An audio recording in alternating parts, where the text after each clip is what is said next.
చేనేతపై GST తొలగించడానికి మద్దతు తెలపవలసిందిగా ఈరోజు ఢిల్లీలో భువనగిరి పార్లమెంటు సభ్యులు కోమటిరెడ్డి వెంకరెడ్డిని అఖిల భారత పద్మశాలి సంఘం నేతలు కలిశారు. ఈ సందర్భంగా కోమటిరెడ్డి వెంకరెడ్డి మాట్లాడుతూ వ్యవసాయం మరియు చేనేత రంగం దేశానికి రెండు కళ్ళలాంటివని మహాత్మా గాంధీ చెప్పారని అన్నారు. చేనేత రంగంపై జీఎస్టీ పన్ను విధించడం సహేతుకం కాదని అన్నారు.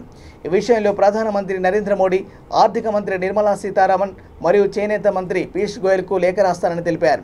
పార్లమెంటులో సైతం ఈ అంశాన్ని లేవనెత్తి చేనేతపై జీరో జీఎస్టీ చేసేదాకా పోరాడతానని కోమటిరెడ్డి స్పష్టం చేశారు. అఖిల భారత పద్మశాలి సంఘం చేనేత విభాగం ఆధ్వర్యంలో ప్రధాని నరేంద్ర మోడీకి రాస్తున్న చేనేత మహావస్త్ర లేఖపై కోమటిరెడ్డి వెంకరెడ్డి సంతకం చేశారు.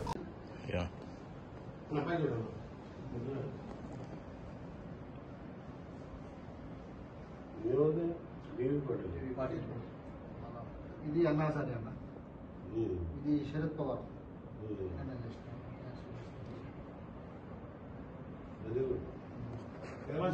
తర్వాత ఇప్పుడు లేదు. అఖిల భారత పద్మశాలి సంఘం హ్యాండ్లూమ్ విభాగం వాళ్ళు ఈరోజు వాళ్ళు కోరిన కోరిక నిజమైన అది అత్యంత అవసరమైంది.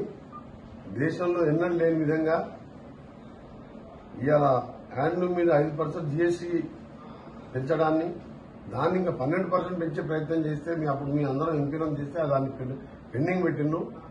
దాన్ని క్యాన్సల్ చేస్తూ ఈ 5% కూడా తీసేయాలని చెప్పి కేంద్ర ప్రభుత్వం డిమాండ్ చేస్తూ ఇప్పుడే నిర్మలా సీతారామన్ గారికి ప్రైమ్ మినిస్టర్ గారు కూడా లేఖ రాస్తున్నాం.